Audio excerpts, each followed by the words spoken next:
Hello everybody, welcome back to the channel. On this upload, I'm gonna walk you through how to change a wheel bearing on a B6 A4 or S4. So let's dive into it. Guys, I hope everyone's having a fantastic day as always. Frankly, here in Missouri, it's 92 degrees, very, very humid with 15 billion days of rain, and finally found time to do a wheel bearing. The B6 S4 did amazing at the tail of the dragon, cut to a clip. All right, and I mean, it did absolutely amazing. Truly performed way better than I thought it would. Not that I ever thought it was gonna perform badly, but considering the last 5 years I've gone, I've only taken my rear wheel drive Audi A6, like a land yacht, beach whale, whatever you wanna call it. She's a fat S4 and ripped around it. And I knew how it reacted, but I had never taken the S4 since I'd got it and really drove it in that manner. It did not surprise me when a couple things happened. One, we hit a fat pothole somewhere outside of Tennessee. We hit it with the right front tire. And I really didn't hear any like noise or like anything loose. Like we pulled over, checked it out real quick. It was pouring down rain, did a quick shakedown, didn't see any problems. So we continued on our 6-hour journey. The remaining of it was 6 hours. Anyway, after ripping around the tail all weekend, having a blast, we were heading home and I started hearing this sound. It sounded like this.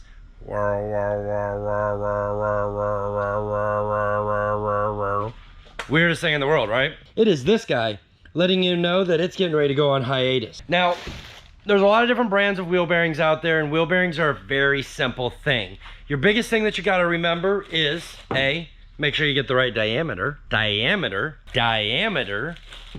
which is this side, like your diameter on your ID. Second most important thing you wanna do is you want to find a manufacturer that you trust and that has reliable quality parts. Look at that, trusted, reliable quality. I said that. So I have personally used this brand several times on many customer cars, even my own personal cars over the years. I absolutely love them. This isn't a paid promotion. There's not even a link here for you to buy this product. Actually, that's a lie. I will probably go ahead and put a link in the description below because affiliated marketing sales. Like, the reality is, guys, doing these videos, and if you guys go over to Amazon or wherever the link is and you decide to buy one, well, here, I do make a little bit of money off of. Not the end of the world, but it helps pay for GoPros, it helps pay for thrashing of my cars, and let's see what breaks. But I enjoy driving probably as much as you guys do, and I enjoy making these videos because here, at the end of the day, it makes better YouTube mechanics, and that's why you're watching this, right? So let's dive into how to change a wheel bearing on our S4 or A4. The method works both ways. It's exactly the same. Essentially, you're gonna be taking the wheel, the axle, the brake rotor, the caliper, and bracket off, and you gotta loosen the axle nut, and then you gotta do some fun stuff with the back of the wheel bearing. Obviously, you can see it's threaded. That's because it goes in this way, and then there's gonna be some torque spits in the back of there. You're also gonna need somebody who has a press. Now, there's a couple different types of presses. You can get hydraulic presses. There's usually, if you go on Google, you can find some local shop that'll do pressing services. Most automotive repair shops have one of these. It's a basic press, about 20 to 100 tons, and it gets the job done. Now, there's some fancy ones out there. You push a button and go do-do-do-do-do, and you're good. We'll get into later why you need a press once we get some things apart here. Also, you're gonna need a full set of torque spits, large and small, mostly large, and you're gonna need some triple squares. What's a triple square? Let me show you. All right, these are triple squares. Now, don't be deceived by a torque spit. This is a Torx, all right? See the difference? Cool. You're gonna need both. Say this ahead of time because I've personally done it. I've messed a lot of bolts up because I didn't know they were triple squares and then found out after I got them out and then adjusted my plan. But you can put a set of Allens like these in the same hole these guys go in. I wouldn't suggest it, but it can be done. It's kind of like you've already stripped it out, let's slam one of those in before we try to put an extractor on it and cross our fingers that everything goes well. type of thing. But usually if you just put the right tool in the hole for the job, it'll get done perfectly. So now that we understand the tools we need, let's move on to the actual job at hand. Before you even jack the car up, because I know some of you might already have the car jacked up, which is fine. If you do, you're gonna have to stand on the brakes, or you're gonna need a buddy to do this, or put the wheels back on and lower it back down. And we need to get access to that bolt right. That big old bolt is called the axle bolt. You're gonna need a pretty big socket to get to it. I think it's this one. Now, I'm gonna give full disclosure, your car may not be an H17. If your half shafts have ever been replaced, there's a good chance that you no longer have a factory axle bolt in it. And if that's the case, no big deal. Just find the one that fits your car. So I understand some of you guys might not have a big breaker bar like this. I love this thing. Just any big breaker bar or cheater bar on a ratchet, I highly suggest using something 1/2 inch. Your floor jack handle will make a great cheater bar, but usually anything you can slide around it works great. What is a cheater bar, you might ask? A cheater bar is when you take a long tube and you put your socket in it like that, and it gives you a whole bunch of leverage.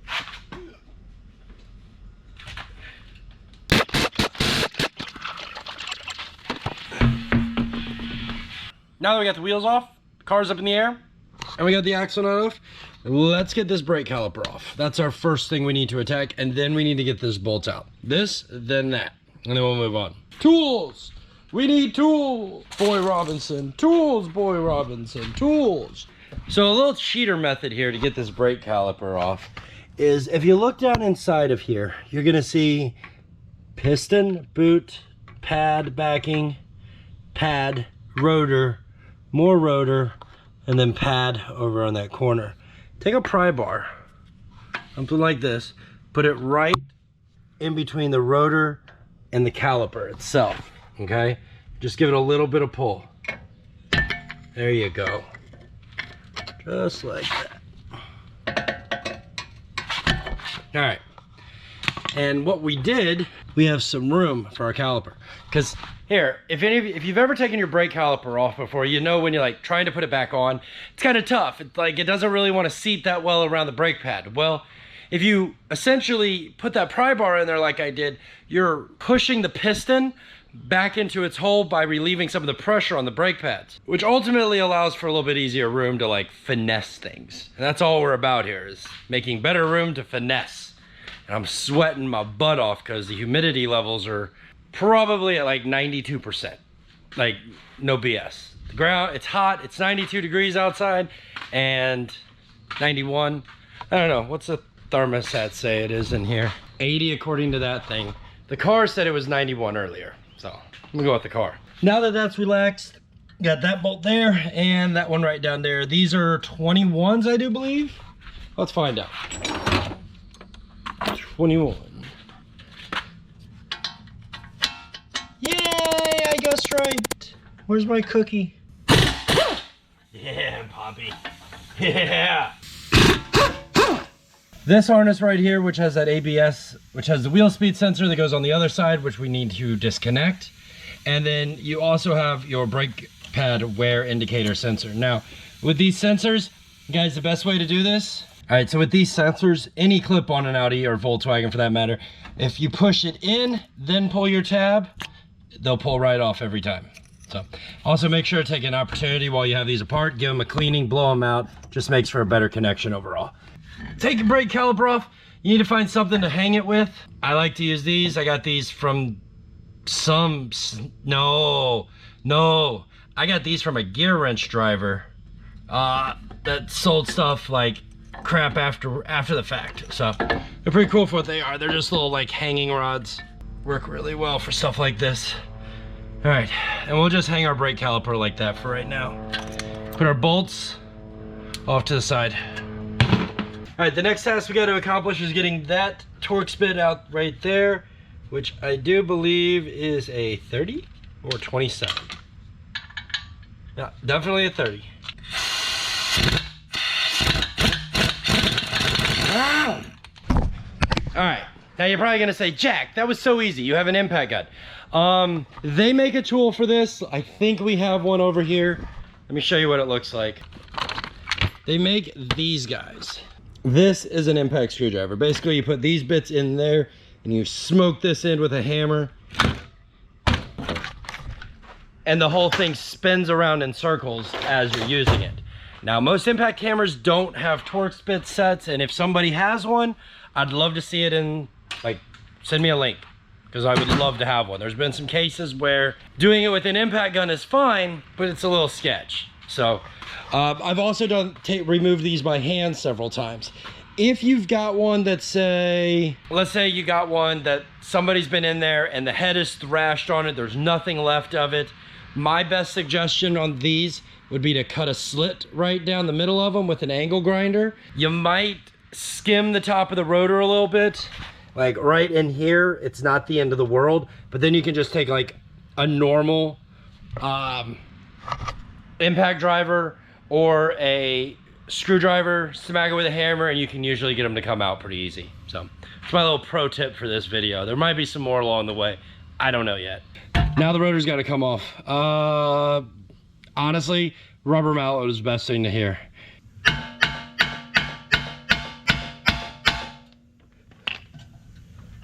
There we go. All right, and just to make my life a little bit easier as we go, we're gonna go ahead and take these 4 T30 Torx bits out of the heat shield here.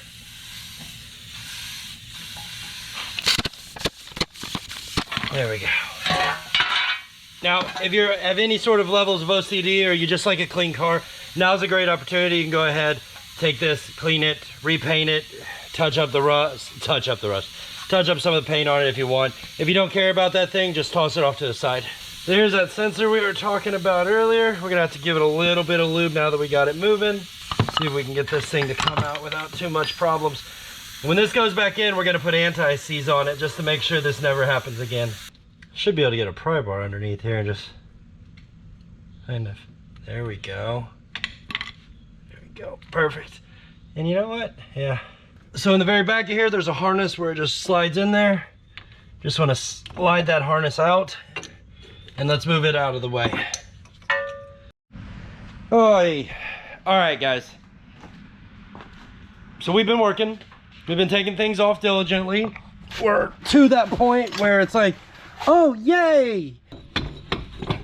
We got our axle loose, max flex, we got a caliper off, we got our rotor off, we got our heat shield off, which technically you really don't need to take the dust shield off, but it's like the screen is awfully smeared. All right. Technically you really don't gotta take dust shield off, but kind of one of those is what it is. We're doing it because it's a lot easier to get it out of the way than to bend it, and I'm not a fan of that. So where are we at? There's a few different ways we can go from this point right here. Some people might tell you to take the entire spindle out. Yeah, 100%. You can do that. It'll probably work just fine, but you're probably also gonna run into a couple problems. One of those is this bolt right here that goes through here. It's a steel bolt in an aluminum upright, and no one's probably anti-seized it, and the car's at 2005, and I bet money probably hasn't been out of there in 15 years. That's probably gonna break or piss you off. The same thing with this bolt, but it's fairly easy to get out. That one's like a 50-50 one. If you decide to take the spindle out, you're also gonna have to take these 2 bolts out here, that one right there, that ball joint and that ball joint, and then this whole thing comes thunk. If you're lucky enough to get through all that hassle, it'll then pop out. Honestly, doing the wheel bearing from that point is very, very easy. Zip 4 bolts out and put your new bearing in, put your spindle in, and you're done. Or you don't do all that and you do it the way I like to do it. So there is, you can see the bolts here, 1, 2, 3, 4. They're threaded from the back side. There's one up there, one over there, and then there's 2 more down there. There's a few different ways to get to them, guys. It is a, whoa. All right, there we go. There's a few ways you can get to these. With the axle loose, sometimes you gotta bop it with a hammer or the palm of your hand. You know, get this axle all the way back there. You got a lot of angle on the dangle. You're gonna take a Torx T20 or Torx 20, and you're gonna do one of those. Probably gonna need a little extension. I'm gonna tell you right now, this ain't the easiest job, but it's not the hardest job on this car. Make sure you got your Torx bit all the way down in there, put your ratchet on there, and There you go.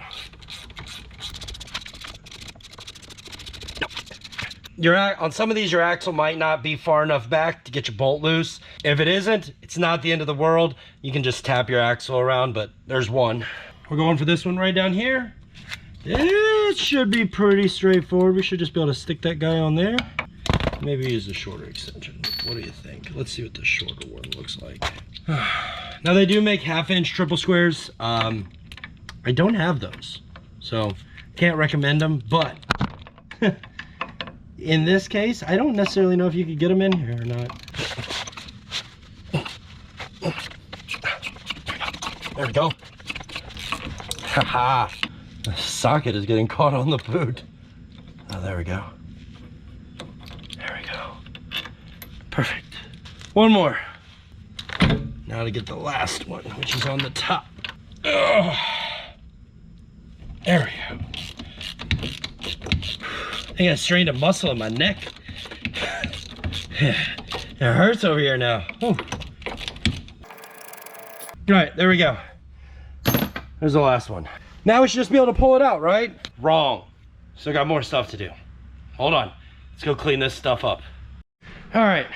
Well, here's the deal, guys. I thought I had a tool that I don't have. So, we're gonna try to do this the old way. They make a thing called a hub puller.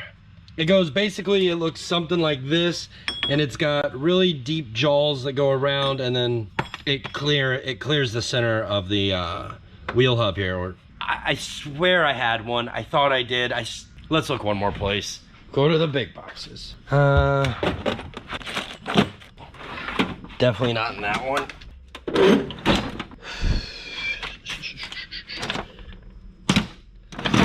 All right, we don't got one.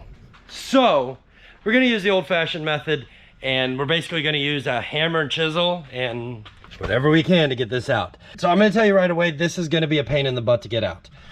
We might end up resorting to the parts store and getting hub puller for this, because these bearings are made of steel. The spindle, or this upright assembly, is made of aluminum. Unlike the ones back in the day that were made of cast iron, these ones are light, which makes the front end lighter. I think they're like 40 pounds lighter with the combination of them, which is a lot. It really is. But that said, steel and aluminum are two non-ferrous metals, and they do not like touching. So the odds of corrosion back here are pretty high. Hopefully we'll get lucky and there won't be a lot, but if you live any place with like that's basically has snow or ice, and they have any sort of salt, liquid salt, anything like that, the odds are you're probably gonna have some corrosion in there, and it's gonna seize things up a little bit. So let's see how lucky we get, and I'm gonna start beating this thing out of here.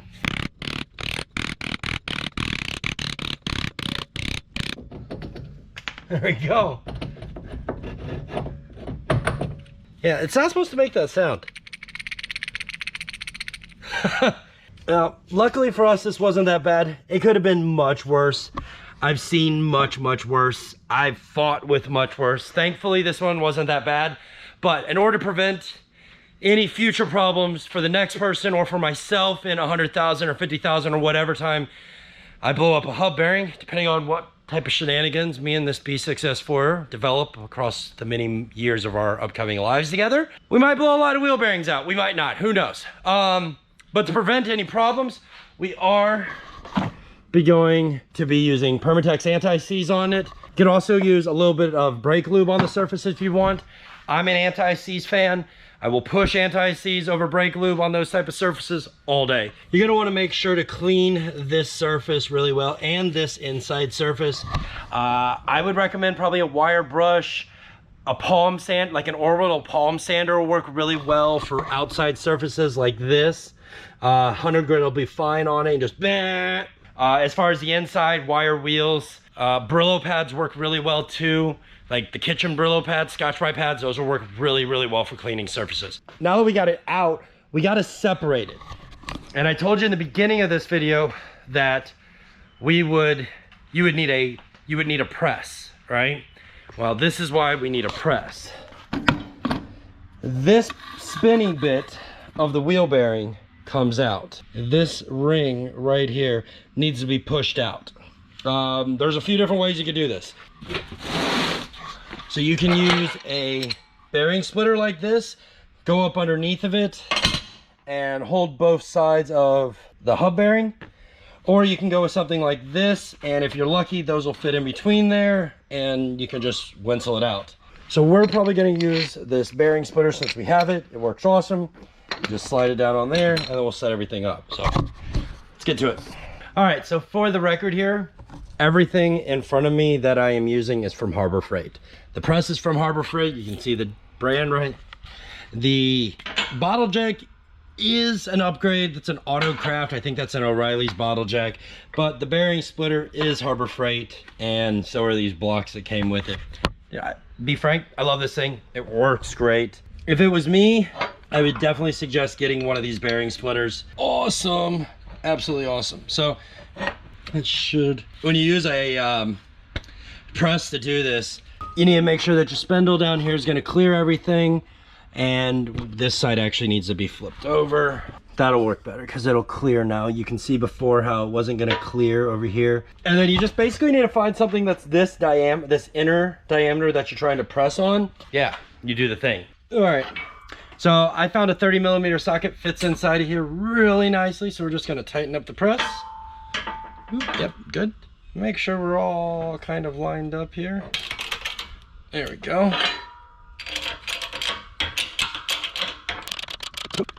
There she goes. A little stubborn. Probably been in there for 20 years. Oh, there we go. Nice, nice. Well, we got lucky and the entire bearing didn't come off with it, but all right. So looking at both wheel bearings here, it looks like this little ring that's on the back of there is just going to stay there. It's probably some sort of dust shield that just presses down in there. Yeah, that's a factory Audi part. There's the rings on it right there. So before we put this in, we're going to just clean up the surfaces, make sure it looks nice and tidy. Put it in the freezer for probably 20-30 minutes, just trying to get it super cold. What will happen is the metal will shrink a little bit and make it a lot easier to get it in back into the hub. So get this cleaned up real fast and then we're going to throw it in the freezer.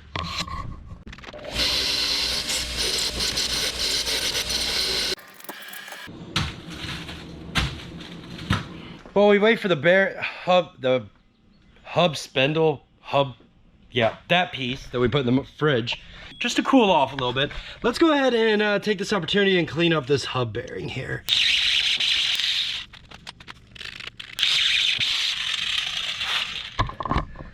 All right, I know that looked a little sketch, but it really wasn't that bad. This basic Harbor Freight wire wheel, this is not gonna do any real damage to that aluminum whatsoever. If anything, it's gonna do, yeah, you could probably do it with a lot less things. This makes quick work of it. I have this, it did the job. Sandpaper will do it. Good old-fashioned elbow grease, but when it's too hot outside to deal with elbow grease, we can get power tools out. So not quite cold enough. Put it in there for a little bit longer. A few moments later. Enough waiting. It should be good. Let's get it out. Oh yeah. All right, nice and cold. Let's slide that guy down. Nice.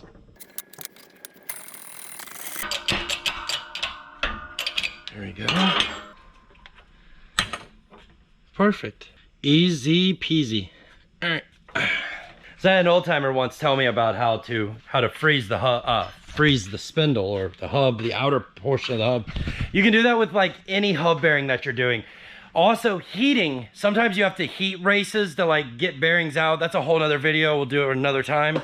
But we are obviously already cleaned this surface up. You can use half a dozen things to do it. All right, let's get our anti-seize. We'll just do some of this. Put a little in there just so we don't gotta worry about the bolts ever seizing up in the holes. Go ahead and put a little bit of anti-seize on those threads there too, you know. And now we should just be able to line the bearing up. Perfect. There we go. All right, before we put these back in, we're gonna go ahead and clean the threads up. I want this rust off of here. It's not that it's a major deal, but what's gonna happen is when we go to try to put them in our new hubs, there could be some grime in here and cause a misthread. So let's just get these cleaned up. We'll take them to the wire wheel real fast.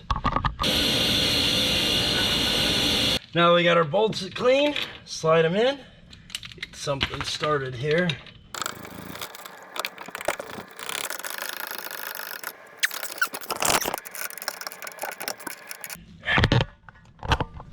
All right, there we go. All 4 bolts tightened up.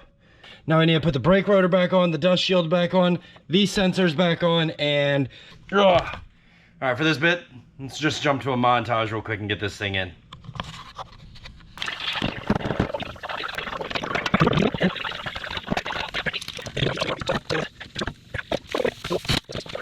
Now is when we're very thankful that we spread these brake pads. So to make sticking this on there way easier.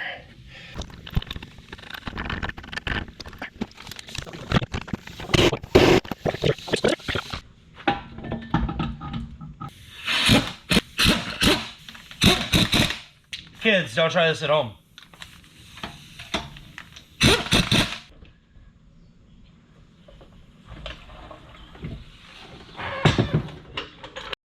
All right, one thing I'm gonna suggest before you guys go off and drive off with your car, take your breaker bar, your cheater bar, whatever you had, and at least put a nice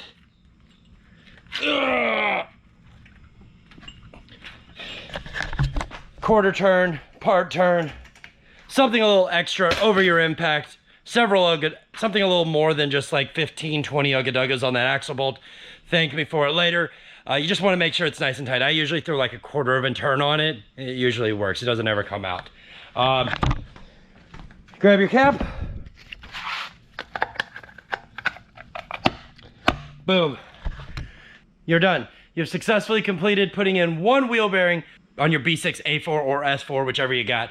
If you found value in this video and you were able to successfully get your wheel bearing installed, or this answered any of the questions you might have been having problems with, please hit that like button. If you want to see more content just like this and more broken Volkswagens and Audis and occasionally some race car shenanigans, smash that subscribe button to get notified of all the content that we put out on the channel. All right, well, that's all the time I got for today. I'm sweaty, I'm hot. Yeah, we're wet everywhere. I'll see you next time. Thanks for watching. Peace. I'm Audi.